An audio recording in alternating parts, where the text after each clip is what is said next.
Costa Maya.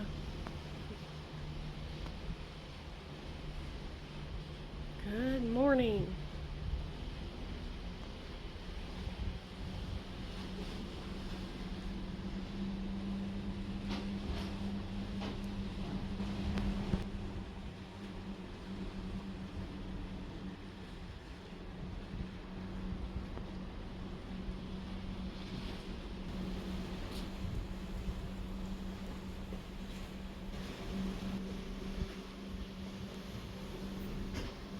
I booked the Chacchoben Exclusive Drive excursion through Royal Caribbean. I do believe it was about $122 a person. We had to meet in the theater early in the morning, and then they gave us a sticker to put on our shirts that had like the number 36, I believe, so that they could recognize us.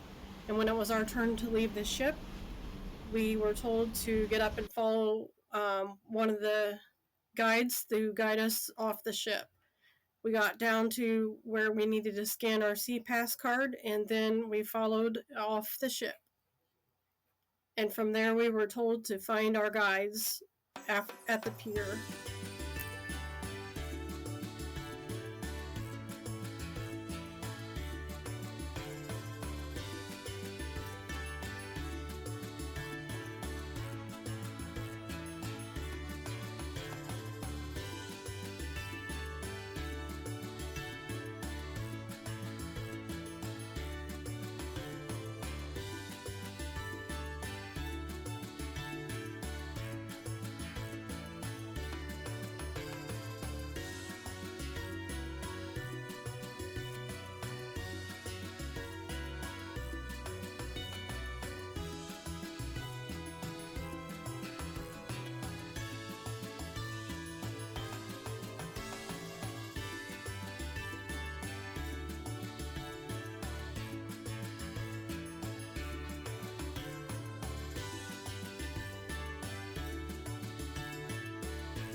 There you go. Thank you very much. Watch your step. Yep.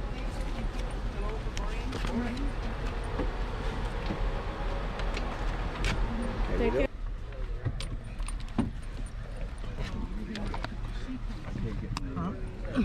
In the middle of the jungle. So do not expect self-service for 90% of the excursion, right? And even though the road is paved, it might not be at its finest condition, so it's going to be a little bit bumpy at some point, and that's why we have a top speed limit. So we're going to be driving at a max of 90 kilometers an hour, which is about 55 miles an hour, right? Because of that, seat belts are mandatory for the ride. So the straps are right here behind your backs. Just be careful with the buckles because they're loose.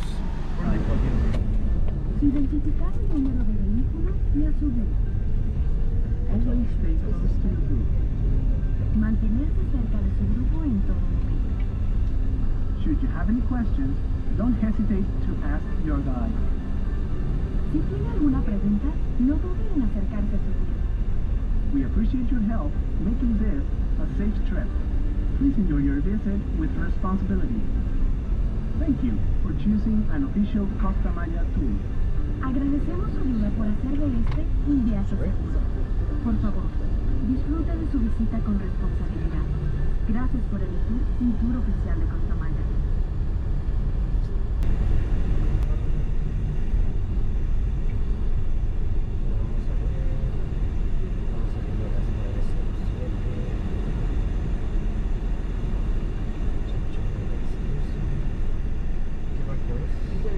Chacchoben.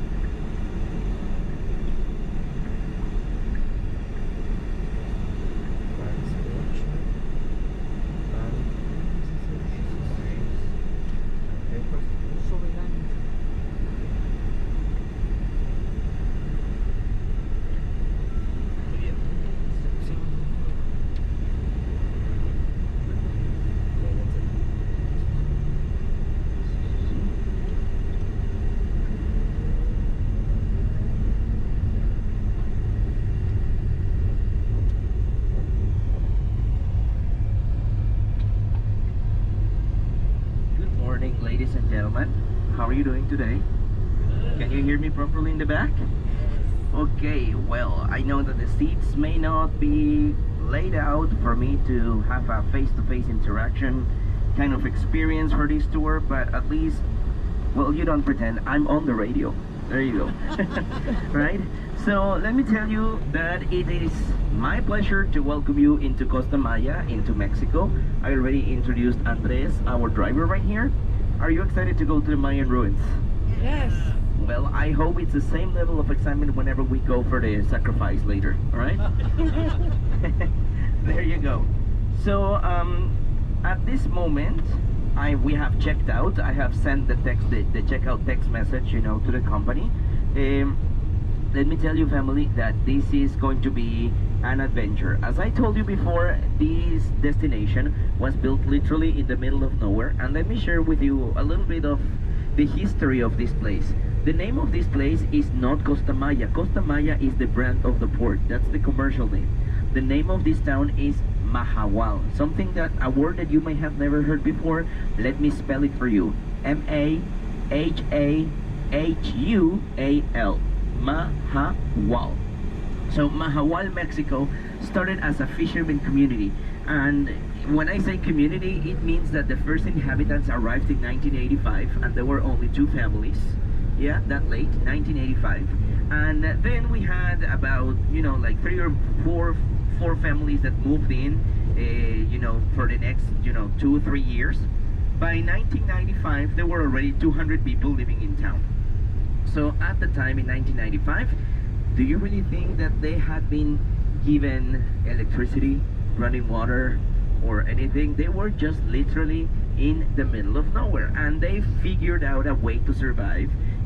Fortunately for them, they could still depend on fishing because we have the reef barrier right in front of our shores. So it was very, very nice, you know, for them and all the fishing activities over there.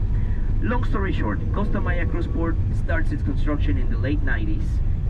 Just imagine that they bring bulldozers, there's people in suits and, you know, some kind of construction hats, and they start roaming around the jungle, and the locals are like, you know, what is going on here, what happened? So Costa Maya Cruise Port starts its development. The first cruise comes in 2001, and this neighborhood develops 2 years later. So initially it was only this road, and you can see how in the median there's like a little path in between the trees. That was the only safe way for locals, or for people that lived at the village, or for people that, you know, moved into the first homes that were built here, to walk from their homes all the way down to Costa Maya Cruise Port, because none of these existed. All of this was just jungle, and when I say jungle, I mean really thick and dense jungle. So of course it was not that fun to walk this way anyway, either back or forth after sundown. Can you imagine that? So Mahahual was not for everybody, definitely. As the years went by, Costa Maya starts to do better. They start, you know, like building the streets and running some real estate business around here. So definitely there is a lot of things that start, you know, to go way better. And unfortunately, in 2007, there is a major setback, a major setback. A Category 5 hurricane. Hurricane Dean wipes out everything, destroys the port. If you were one of the people that moved into Mahahual because you were expecting to do some business because of the cruise port, or you like got a position right there at the cruise, you know, at one of the stores or in operations or anything, you were out of a job. The pier collapsed into the ocean, and we could not get cruises for a year and a half. So of course the only ones that could recover, not easily but eventually recovered, were the fishermen that lived right here before, you know, the hurricane, or before Costa Maya. So yeah, once Costa Maya seems to be ready to reboot, Mexico goes through the flu and there is a 2-week shutdown nationwide. So can you imagine if you were an investor and you had been just convinced to come to Costa Maya, and then they tell you, no, everything is going to be out of business. They didn't know if it's going to be 2 weeks or a month or 6 months, kind of like what happened with COVID, right? So of course, Costa Maya, you know, if it was supposed to go a little bit faster, well, it doesn't. And once it's already, back on its roll, COVID, 15 months with no cruises. So I guess that this is my unique way of telling you, or saying to you, thank you for being here. Thank you for clicking book on that internet button. Thank you for signing up on this excursion. And you can see that a lot of these families right here on the left side are families that moved in to Costa Maya or to Mahahual after COVID, after cruises were back, in 2021. So you can see that their houses are still under construction. Many of them, they are already occupied. Take a look at their wire lines, at their power lines. Do you think these houses are inspected? All right, but we see some of them already building with concrete. So when we see constructions like this one, it means that these people is doing better. Like it's finally, able to build something stronger because, yeah, we are on the path of hurricanes. So that speed bump that we went over is the division between that area that started to be occupied after COVID and this area, which is where the government relocated the families that lived in front of the ocean by the time of the hurricane. So you can really tell that the hurricane really messed up any plans that were supposed to be for Mahahual and Costa Maya. And well, let me say that Mahahual resulted as a touristy destination that it's unlike any other destination in Mexico. Of course, the beach strip right there, it now has boutique hotels, some nice restaurants. It like the ocean front. It's like the touristy part of the town. But the minute you stepped out of the port, for example, we were already in authentic local Mahahual, unlike Acapulco, Cancun, Cozumel, Puerto Vallarta, or Mazatlan, where there's this tourist district and the locals live somewhere else. That's something that quite doesn't happen in Mahahual. And this one on the left, that's the only elementary school that we have in Mahahual. So how many people do you estimate to be living here? Any idea? 1,500 more or less. It's 2,500. 2,500 inhabitants. Well, today we are not too worried because we have 2 vessels. Well, we are expecting a third, but they are not like massive ships. Did you know that Costa Maya is the only cruise port in Mexico that can accommodate up to 4 cruises at the same time? And we've been able to come to host Icon and Harmony of the Seas together. So how many passengers are those ships bringing into town? Did you see the Carnival ship pulling into the port? I think that's the biggest ship today. Anyway, when we have 4 vessels and the major ships, we've hosted up to 25,000 passengers in one day in a village that only has 2,500. Well, if we were in a city, well, that would be, there's people that, could work for the port and everything. But living in the middle of nowhere, good luck logistics. What do you think we have to do? There's people like the driver, there's people like me, there's a lot of people that do not live in Costa Maya or in Mahahual, and we have to travel for work.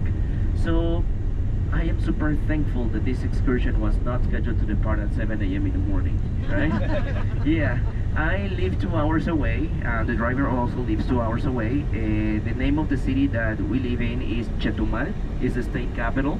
And yes, this is the only way in and out. So there's a lot of times that we've had to drive before sunrise. How do you think this looks like before sunrise?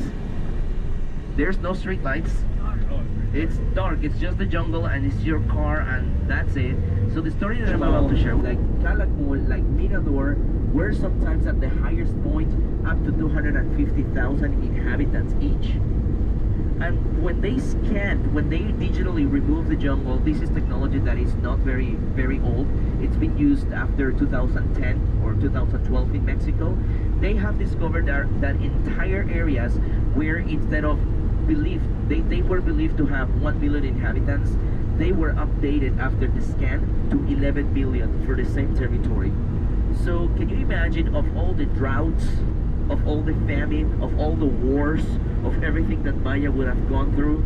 Of course, some cities did have ways to, cope or, to thrive to overcome all of these challenges, but there were some cities that didn't, and they were strong cities and they were weak cities. So the weak cities would look for the protection of the strong cities, or sometimes the strong cities would be bullying the not so strong cities.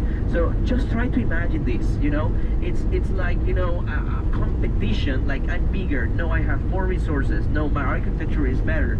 So all of these created a lot of conflict, and Maya were packed with war.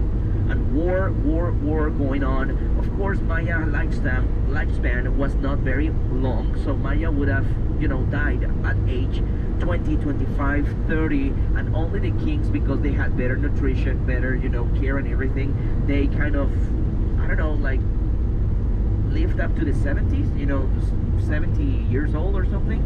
Some of them, not everybody, which make them considered related to the gods. So who do you think?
Instructions for the tour.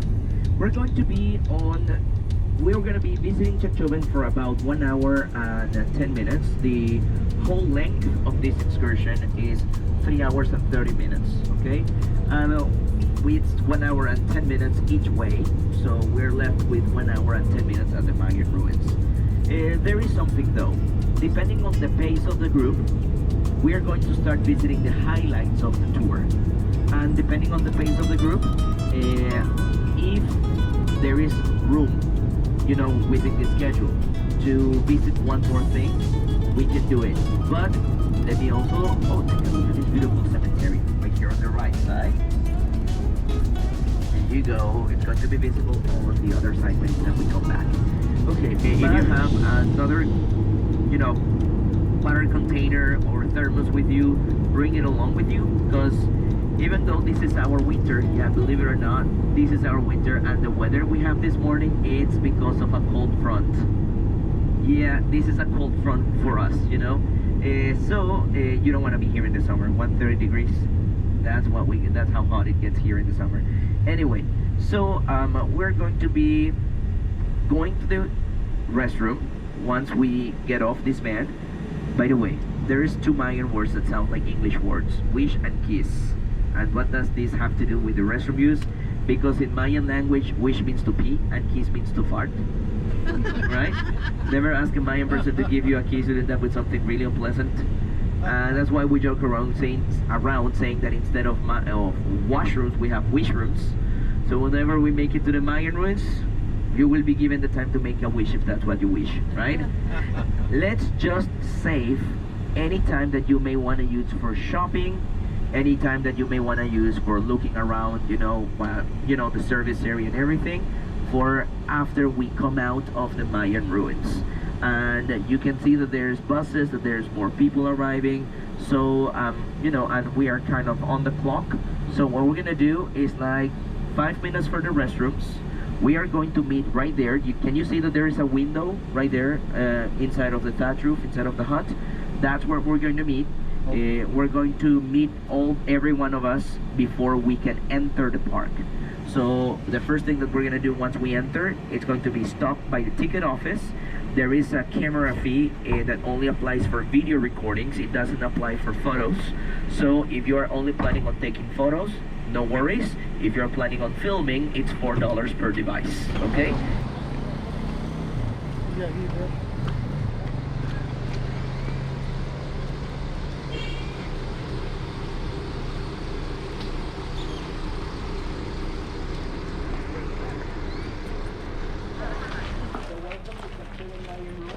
Past this point, no food, drinks, water is alright, right? No food or drinks or smoking is permitted. When you finish your cans of water, the excursion, if you need to use the restroom, it's the same restrooms that we used when we arrived, okay? So Chacchoben, it's a place that in Mayan language means the place of the red corn. Chacchoben is a place that was discovered by Peter Harrison, an American archaeologist, in 1972. This was excavated or could not be excavated until 1994. Why is that? Because this was discovered in the property of a family. Oh, And how do you think the litigation went? took a while. It took a while, definitely. Let's come over this way. So the litigation took about 22 years, and in 1994 the government had two options. Either evict every single family that had a house or a property on the ancient settlement of Chacchoben, but that would mean that the community, the modern community, was way smaller than the ancient city. So that would be completely moving away or evicting, you know, like the whole community. So they decided, no, let's help their economy. Let's actually build a, you know, like a service area for them, you know, for the community. And this is going to be the national park. So they just expropriated the central part of the city, or the core of the city, the downtown of the city, which means that even on the other side of the road and off the fences of this park, a lot of families still have properties with Mayan ruins in them.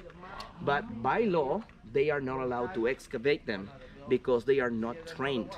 They are only the guardians of those monuments, which by law belong to the nation. So this is just an example of how small the structures can be. And just because it's not a massive pyramid, it doesn't mean it doesn't deserve protection. For many years, we didn't know that this was here. This is, if I would tell you what it is, I would be pretty much jumping onto something that is not in my field. This has been recently discovered. There is still a lot of conjecture whether this was an altar or a house or something. This is pretty much something that got excavated in October 2023. Oh. Wow. Yeah. So when Chacchoben opened its doors to the public back in 2001, and as for 2022, we had been coming with tourists, and we would be going straight to the big pyramid over there without knowing that this was here. Let's stop a little bit, by that description board. It does have some, photos of the remains that were found, and it does show the date that it was discovered, which is October 13th, 2023. We do know that Maya did bury the dead under them. So this facility, this service area that we just visited it, we've been using it for 2 months. Like the ticket office and everything, those signs, those description boards. Let's come on. Let's come over here. Yeah, and the last excavation program finished in September last year. So everything that we're going to read, or all the information that I'm going to share with you, it's the most up-to-date information. Of course, we don't know everything. Archaeologists didn't complete everything. So if there is a lot of things that I don't know, or that we don't have the information yet, it doesn't mean that we will not get that information a little bit later, okay? Family, this is the building that lines up with the sun. And since you are visiting in February, the sun is not quite in the center, but it's somewhat in the center. So if you want to take beautiful photos of the front of this building, you can do it. Just look what you said. I see 2 fire ant nests over there and 1 fire ant nest over here, right? If you don't want to, that's the cucaracha in front of everybody. Don't step on them. All right. There you go. I think that in this angle is where you can see the sun in the center. Guys, feel lucky. Not everybody knows about this, and not everybody sees it. Now I'm more than happy to help you out, take your photos, but just take into account that the sun being over there, there's a little bit of glare. Yeah. Right? Yeah. First impressions. Awesome. Say again? Yeah. This is, don't ask me why they go for really not creative names. They named this Temple 24. Yeah, there's a little bit of shade over there. I mean, if you want to stay in the shade. Ceiba, C-E-I-B-A. And that tree is supposed to be in ancient times the connection among the three levels of the universe. Heaven, earth, and the underworld. Maya believed that this was the way to go to heaven after death, after spending some time fighting with the 9 gods of the underworld down there. And you can see how the branches and the roots, once we get to there, you will see the roots, how everything arranges in all the ranges in all directions. Arranged, sorry.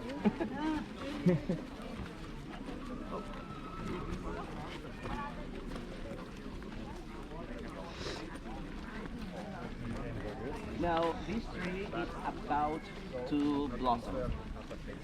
So here we do not have autumn, right? We have green all year round. It's just like the trees seem to take turns on when they lose their leaves, because we have some trees that blossom in February, other ones that blossom in March, other ones in June, July, so that's how it goes. And they will start losing their leaves just like a couple of weeks, 3 weeks, or even a month before they blossom. So it's like during our winter, we see like a couple of these trees like this, and some of them we don't even see them lose their leaves until spring is back. Yeah. So we don't. You can see that there's rocks. All of these rocks are part of the construction. All of them, right? You may come a little bit closer. There's another group passing by. So yeah, you can just see how the roots of the trees have really grasped onto it, and how often do you have to maintain your lawn? Right? Yeah.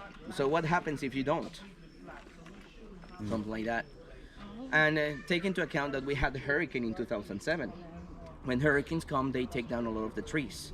So many of these trees and most of this jungle grew back after 2007. Oh.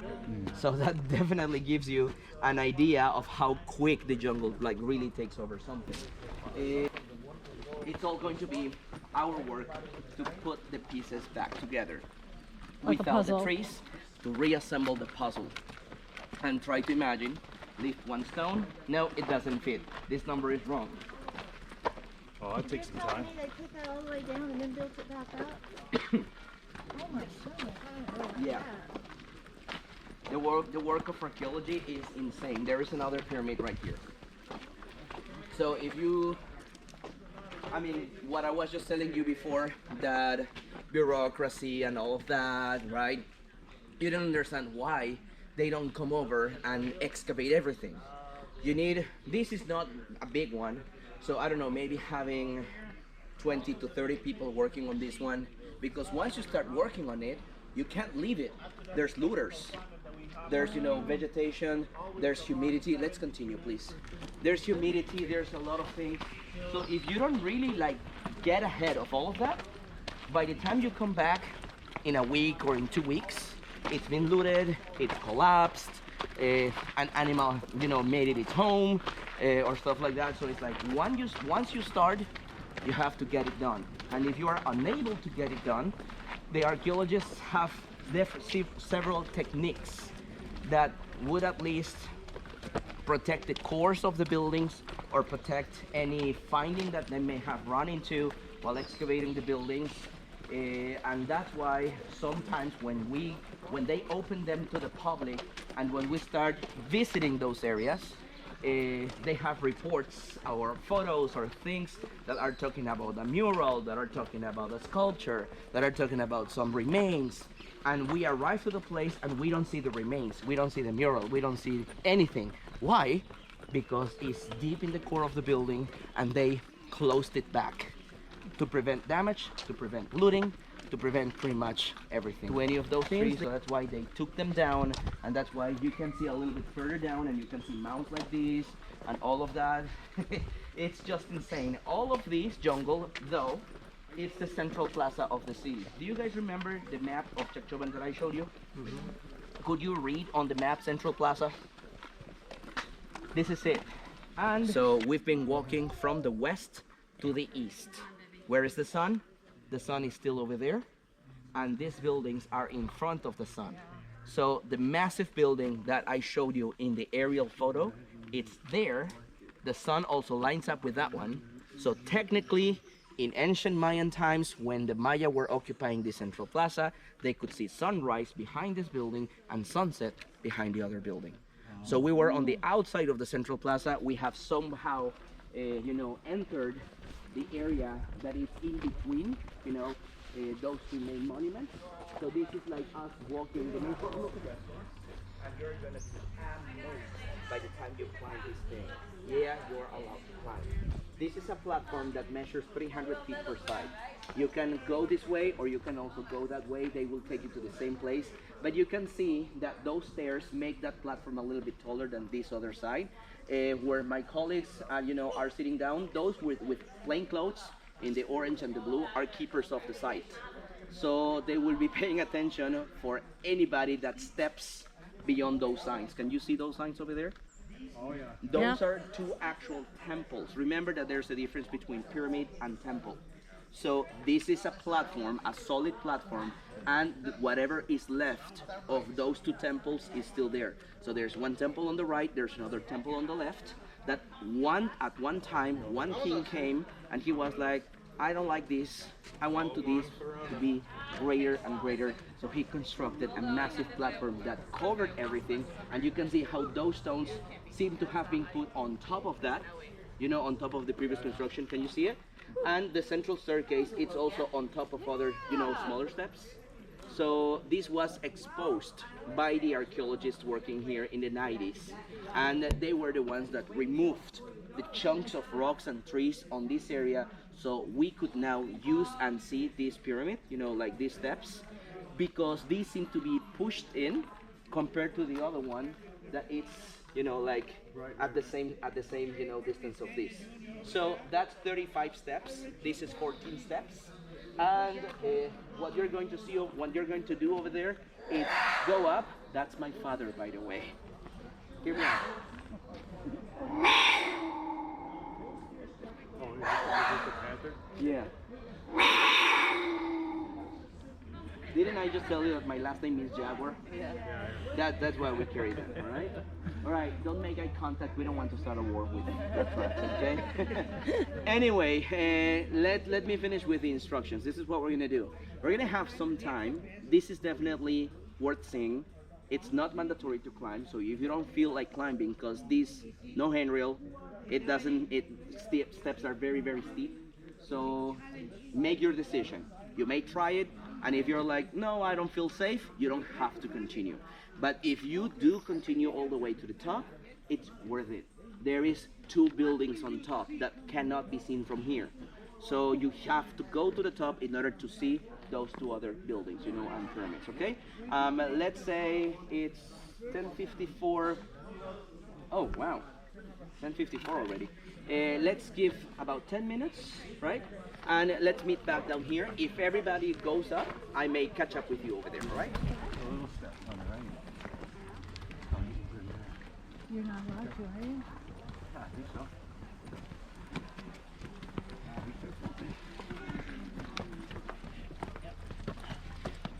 Oh, I don't know if I got it in me. No. You have to use. Once I get going, I should.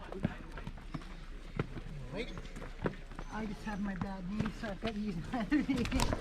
You okay? Yeah. What about? Thanks. Oh. Now I know where that ambulance is at. Well, this way you can just slide your handrail. That's not too bad. You can put your hand here.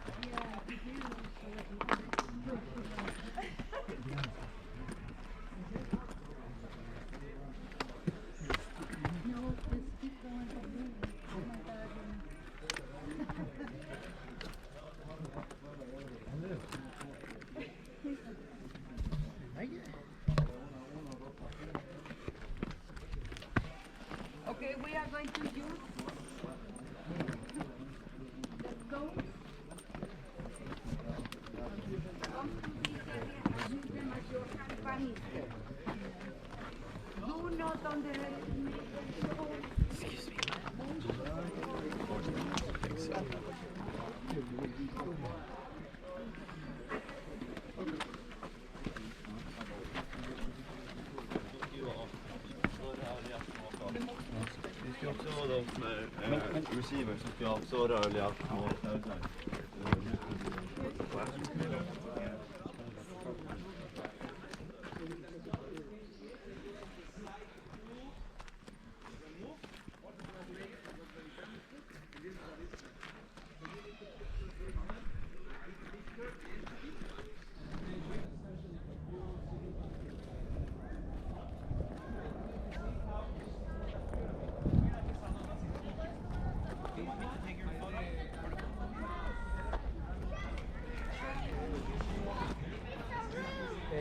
Ready? Yeah.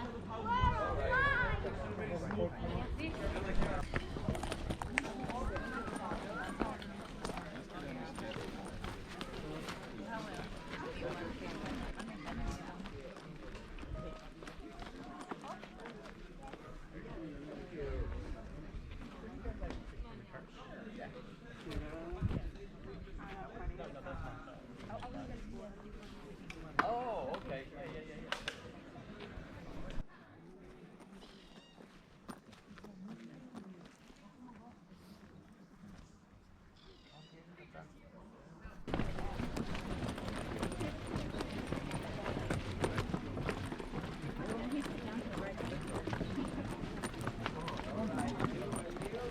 Yeah.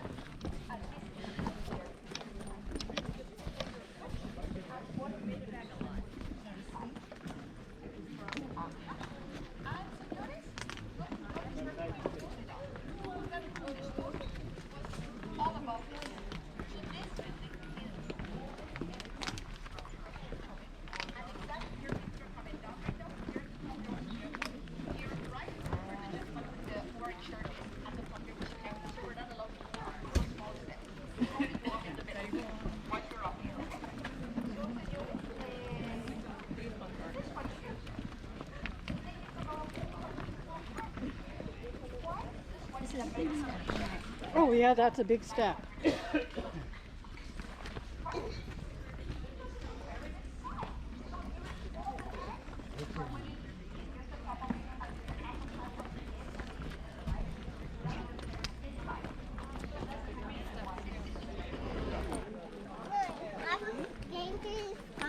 Right?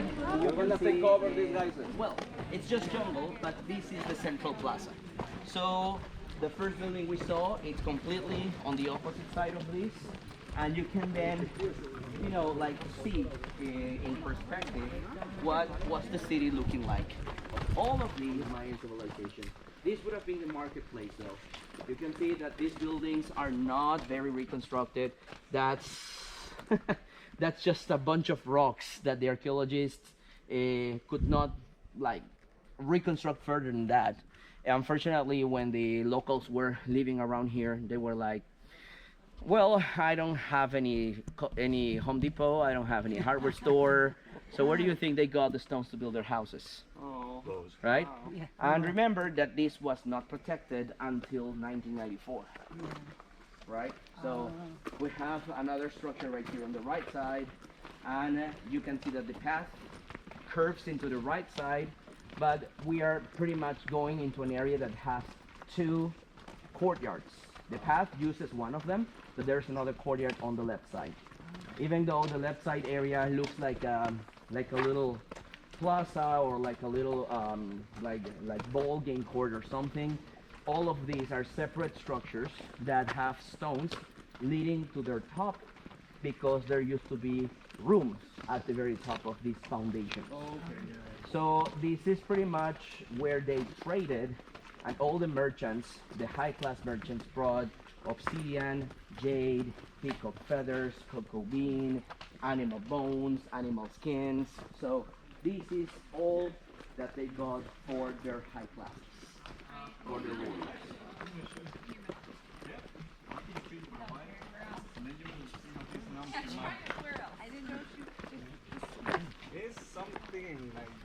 Kind of smells like, almost like grass in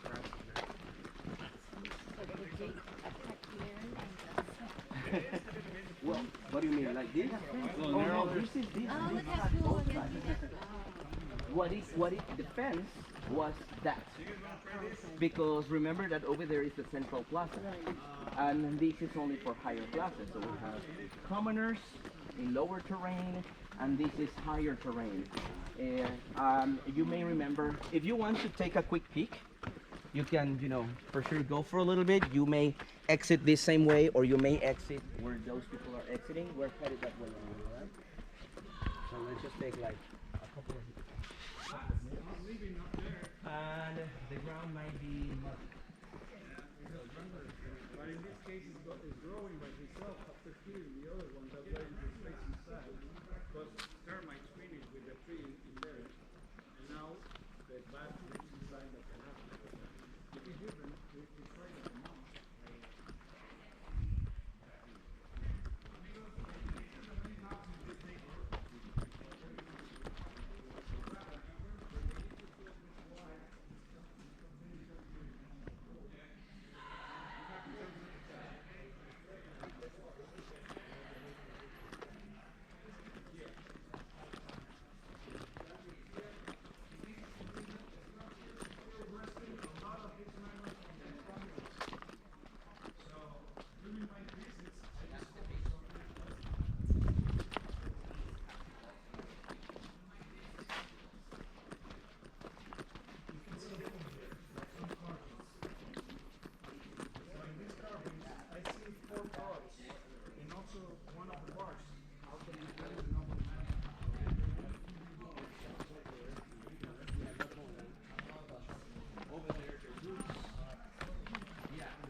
This is the sacrificial altar right here.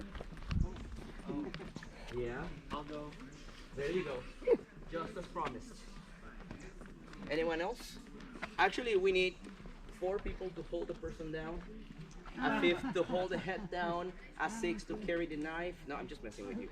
All right? Be a virgin. Okay. So, yeah, no comments.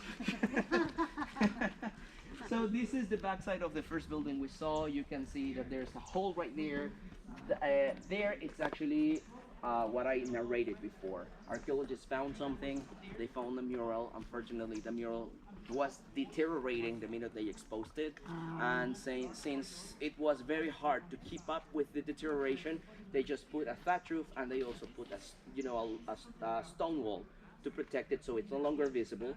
But we also learned that this back of side of the building was converted into something else. You can see that there's a room. You can see a doorway right there. Can you see it? All the roofs are gone. So there's a doorway right there on the left side. There's another doorway on the other side. The trees are blocking the view. And above the thatch roof, there's 3 doorways. Again, that tree is blocking the view, so we don't see the doorways from here. But there's 3 doorways over there. So pretty much we have a gallery right there at the top, 2 rooms on the sides, and you can see how on the left the structure joins that other mount. So this is kind of a division wall, and there, I don't know if you saw that already, there's another pyramid over there, right on my left. Well, yeah, over there. And this is symmetrical. We have a big pyramid over there, a big pyramid over there. We have the division that separates this area with the central plaza. We have the altar right here, and we have the backside of this building looking like something else. It's like one king once said, I hate this ceremonial building. I'm worthy of the temple of the gods. So let's cut it in half and let's convert it into my government palace. After we finished the tour, we were allowed to go look around a bit at the stuff that they were selling, but there really wasn't much time at all. You could use the restrooms. They had a few restrooms, and a lot of the ladies' restrooms they had a line. So I decided to use the restroom before we took off. So I only got about 5 minutes to look around, so I didn't really film anything because I was kind of in a rush. So we were walking around the whole thing, and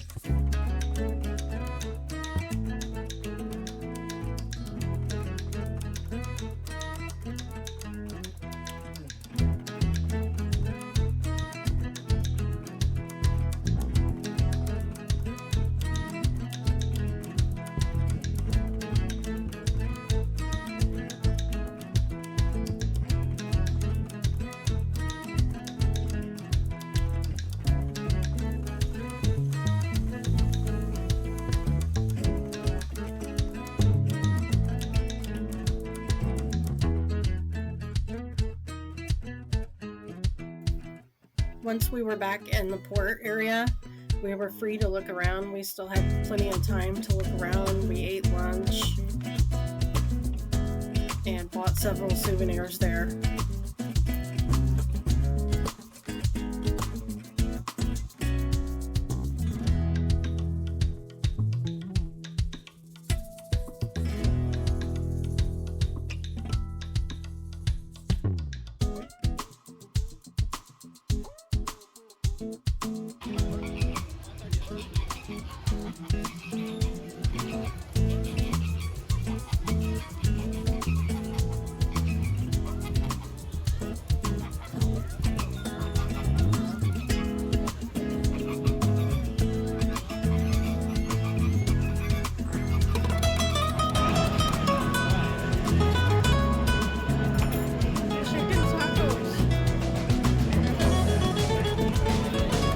This is the area where they do the dolphin excursions. It was nice to see the dolphins.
I can get one of these.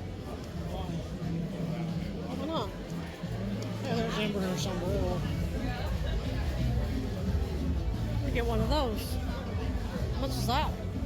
Oh.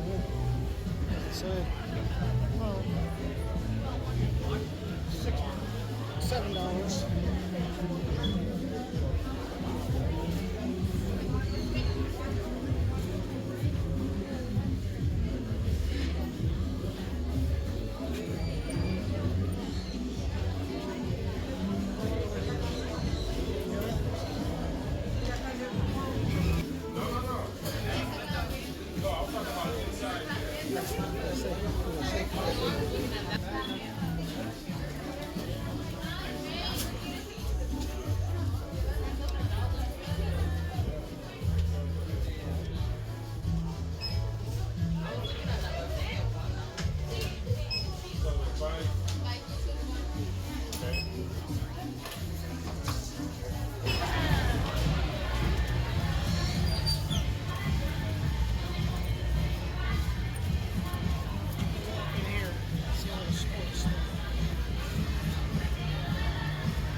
this moment, the leader or caporal asks permission to the gods to start their flight. This moment is similar to what we call praying. So let's give them a couple of minutes of silence. Please. This is the way they support the families. We appreciate it.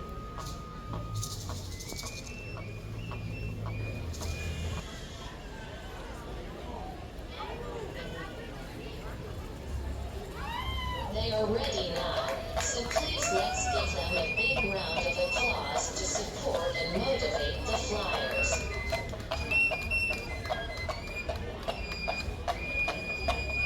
Originally, the flyers' outfit were costumes elaborated with bird feathers. Due to the conquest, the attire has been changing because of the Spanish influence.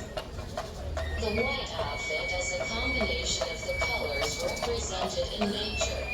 The sunlight rays, the meadow flowers, the rainbow, the moon. UNESCO declared the ritual ceremony of the Kapamala flyers as a tangible cultural heritage of humanity. I would like to remind you that the main income of the Kapamala flyers is based on their tips and donations.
It was finally time to head back to the ship.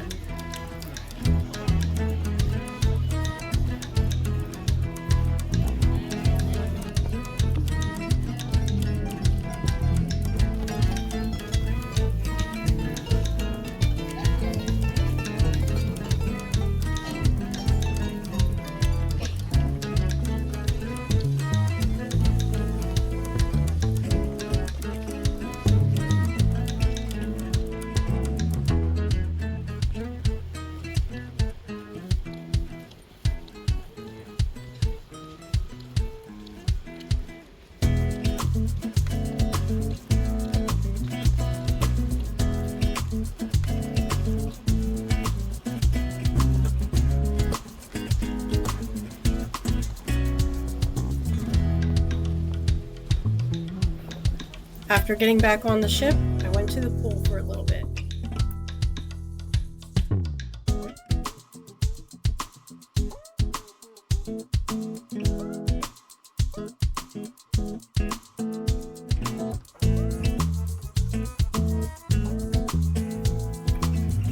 I sat on the balcony and watched us sail away.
For dinner, I got the burrito and he got the grilled chicken.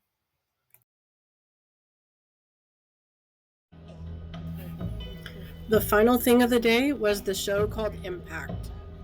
This was the 9:30 p.m. show, so I was really beat by the time it was over. But it was great.